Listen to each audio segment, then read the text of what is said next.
Network News. Samantala, Gobernador ng Camarines Sur, pinasaringan na isang kongresista sa usapinang Andaya Highway. Kasama natin mula sa RMN Naga, si Rajuman Kevin Alba. RMN Live Reports.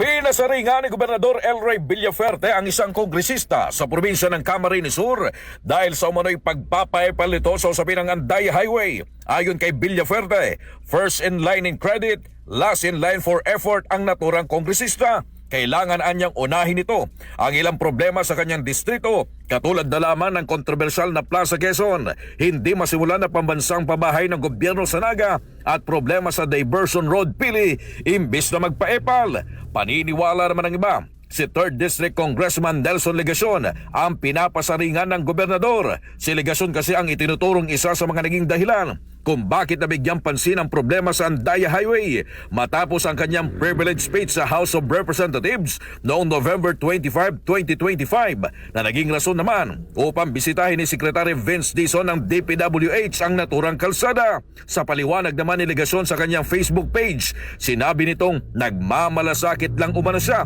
Apektado rin anya ang 3rd District dahil sa 3 dekada ng problema sa Andaya Highway na pahirap sa mga motorista. Matatawag ba anyang epal kung napakinggan mismo ni Secretary Vince Dizon ang kanyang panawagan? Sa kabila nito, hiningi pa rin ni Legacion ang pagkakaisa at suporta maging ni Villaferte para sa buong probinsya ng Camarines Sur. Kung maaalala, napamura pa si Secretary Vince Dizon nang makita ang terebleng sitwasyon sa Andaya Highway. Aasahan naman na ito ay magiging bahagi ng massive rehabilitation ngayong taon.